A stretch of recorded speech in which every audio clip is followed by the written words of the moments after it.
বর্তমানে বিভিন্ন চাকরির জন্য জীবন বৃত্তান্ত জমা দিতে হয়। আপডেট জীবন বৃত্তান্ত চাকরির ক্ষেত্রে মূল্যায়ন বেশি করা হয়। সেই আপডেট জীবন বৃত্তান্ত আপনারা কিভাবে লিখবেন এই নিয়ে এই ভিডিওতে থাকছে জীবন বৃত্তান্তের মূল আলোচনা। প্রথমে রয়েছে নাম, আপনার নামটি দিয়ে দিবেন। তারপর রয়েছে পিতার নাম, সেই পিতার নামটি দিবেন। মাতার নাম, আপনার মাতার নামটি এখানে লিখবেন। আপনার ভোটার আইডিতে বা অথবা আপনার সার্টিফিকেটে যেভাবে আপনার পিতা ও মাতার নাম রয়েছে ঠিক সেভাবে এখানে লিখে দিবেন। তারপর রয়েছে জাতীয়তা। জাতীয়তা এখানে রয়েছে বাংলাদেশি, আপনি যে দেশেরই হন ঠিক সেই দেশটি জাতীয়তা এখানে লিখে দিবেন। ধর্ম ইসলাম, আমার ধর্ম ইসলাম, আমি তাই ইসলাম লিখেছি। আপনি যে ধর্মের লোক সেই ধর্মটি লিখে দিবেন। তারপর রয়েছে উচ্চতা, আপনার উচ্চতা বা হাইট কতটুকু এখানে সেই উচ্চতাই লিখে দিবেন। জীবন বৃত্তান্তে কোনো ভুল তথ্য লেখা যাবে না, সঠিক তথ্য দিয়ে জীবন বৃত্তান্ত লিখতে হয়।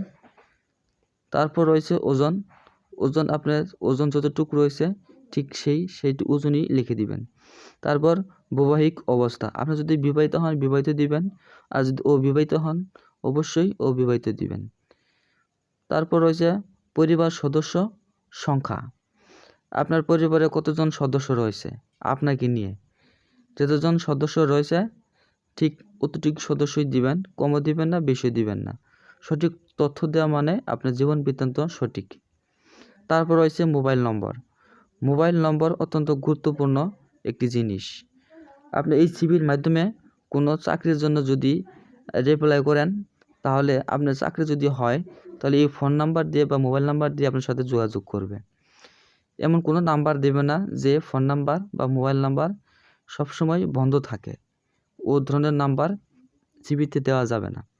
তারা যদি আপনার সাথে যোগাযোগ করার চেষ্টা করে ফোন দেয় সাথে সাথে যেন আপনাকে পায় এমন নাম্বার এখানে লিখতে হয়। তারপর রয়েছে ইমেল।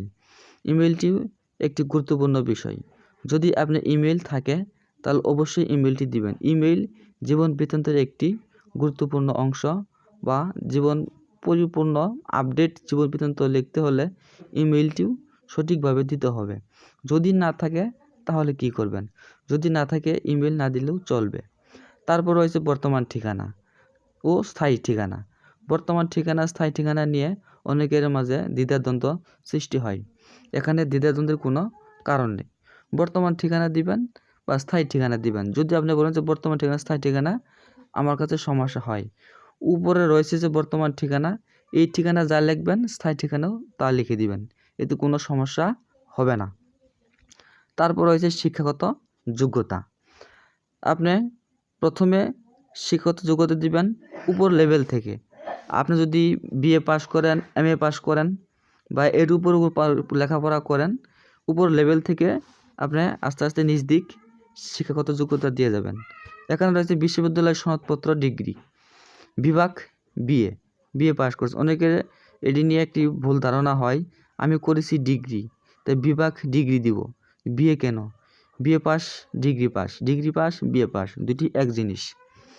এখানে বিভাগের ক্ষেত্রে আপনি বিএ দিবেন।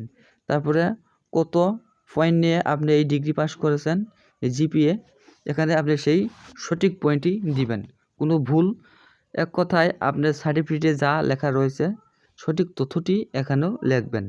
তারপর কলেজের নাম লিখবেন, যে কলেজ থেকে আপনি এই ডিগ্রি অর্জন করেছেন সেই কলেজের নামটি এখানে লিখে দিবেন। তারপরে রয়েছে উচ্চ মাধ্যমিক সনদপত্র এইচএসসি বিভাগ, আপনি যে বিষয় নিয়ে এইচএসসি পাস করেছেন সেই বিভাগ লিখে দিবেন। এখানে রয়েছে মানবিক, আপনি যে বিষয়ে এইচএসসি পাস করেছেন ঠিক সেই বিষয়টি লিখে দিবেন। কত নাম্বার পয়েন্ট বা কত পয়েন্ট নিয়ে আপনি এইচএসসি পাস করেছেন সেই পয়েন্টটি লিখে দিবেন, জিপিএ।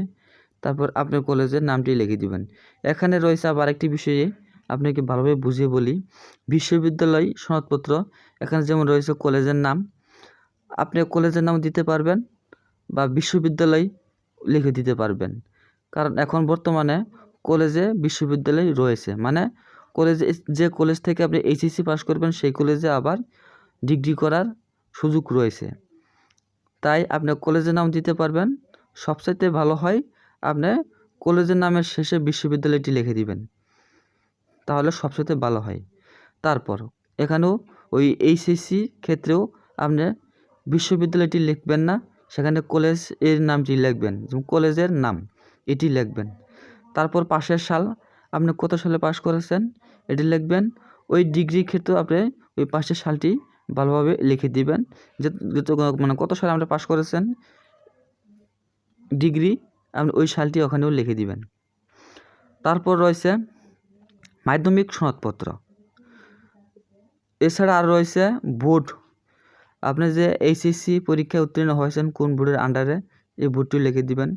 তার মাধ্যমিক সনদপত্র এসএসসি, আপনি কোন স্কুল থেকে এসএসসি পাস করেছেন, এখানে সেই স্কুলের নামটি লিখবেন এবং কোন বিষয় নিয়ে আপনি পাস করেছেন বা কোন বিভাগ, এখানে সেই বিভাগটি লিখে দিবেন। কত পয়েন্টে পাস করেছেন জিপিএ, এখানে সেই পয়েন্টটি লিখে দিবেন। তারপর আপনার স্কুলের নামটি লিখে দিবেন। এখানে যেমন লেখা রয়েছে কলেজের নাম, না, এটা কলেজের নাম দিবেন না, এখানে স্কুলের নামটি লিখে দিবেন, স্কুলের নাম। তারপর স্কুলের নাম কি, এখানে রয়েছে পাইলট উচ্চ বিদ্যালয়, আপনি যে স্কুলের নাম ঠিক সেই নামটি এখানে লিখে দিবেন। তারপর পাশের সাল, কত সালে আপনি এসএসসি পাস করেছেন সেই সালটি দিবেন, বা কোন বোর্ডের আন্ডারে লিখে দিয়েছেন বোর্ড, সেখানে এর পাশে ওই বোর্ডটির নাম লিখে দিবেন। তারপর রয়েছে অভিজ্ঞতা কম্পিউটার, আপনার যদি কোনো বিষয়ে অভিজ্ঞতা থাকে বা কোনো বিষয়ে আপনি কোর্স করেছেন, সেই বিষয়টি এখানে উল্লেখ করতে হবে। এখানে যেমন রয়েছে অভিজ্ঞতা কম্পিউটার, আমি যেহেতু কম্পিউটার নিয়ে কিছু ট্রেডিং করেছি, তাই আমার অভিজ্ঞতা কম্পিউটার বিষয়ে, তাই আমি সেই অভিজ্ঞতা কম্পিউটারই লিখে দিয়েছি। যেমন হচ্ছে কম্পিউটার প্রশিক্ষক ডিভাইসি digital computer training center, DIP digital computer training center course Microsoft office. 1 number MS word, MS excel, MS SS, MS PowerPoint, এই সমস্ত কিছু আপনি লিখে দিবেন।